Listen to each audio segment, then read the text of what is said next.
Chapter 1104. A spiritual fist burst forth, striking Chaston right in the chest. Chaston's chest caved in completely, and a spray of blood painted everything behind him. He looked down at his chest in disbelief and shock as he slowly collapsed to the ground. The other department heads could hardly believe their eyes either, staring at Chaston's corpse in shock. The other workers felt the same, staring dumbly at Wilbur. This man had dared to kill Chaston with no proof, taking out one of the most respected elders in Leaker Corp, as well as one of Demi's best men. Demi was shocked as well.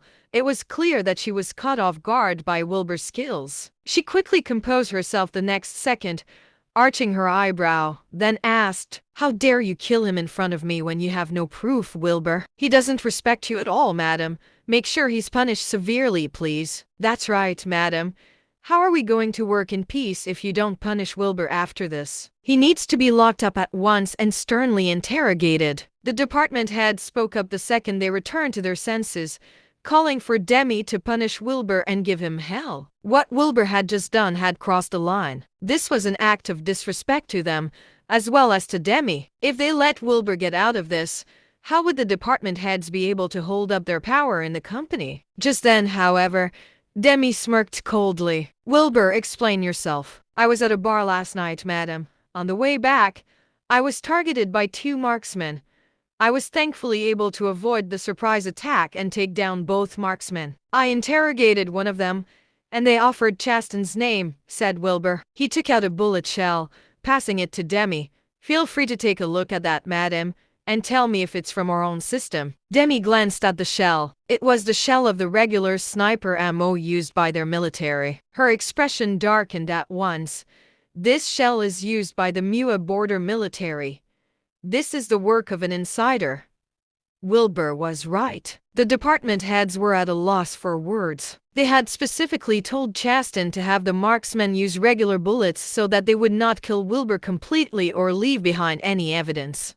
Now that Demi had confirmed that the bullet belonged to their own forces, these department heads were starting to suspect that the marksmen had forgotten about the reminder and had taken the wrong bullet. It was important to note that their ammo had special markings of their own. "Was anyone else from here a part of this?" Demi asked coldly. The department heads trembled, shaking their heads profusely. "We didn't know anything about this, madam." "Of course not. We would never do that." "I've got nothing to do with it for sure, madam. I was out drinking last night. I have no idea what happened." The department head scrambled for an explanation. Demi sneered. "I hope that's the case. However, if I find out about anyone trying to start internal conflict, they'll end up just like Chaston." The department head's chests lurched, understanding the underlying message. Demi's words were clearly meant for them. These department heads profited quite a bit in secret over the past few years. Had Demi already noticed everything? The thought made everyone break out into a cold sweat. Just then, Demi said coldly, "Clean this mess up. Chaston's duties will temporarily be assigned to the deputy director. Come with me, Wilbur. I've got a client to meet." She turned to leave after that. Wilbur looked at the department heads around him, sneering coldly before following after Demi. The department heads trembled, fleeing into their respective offices at once.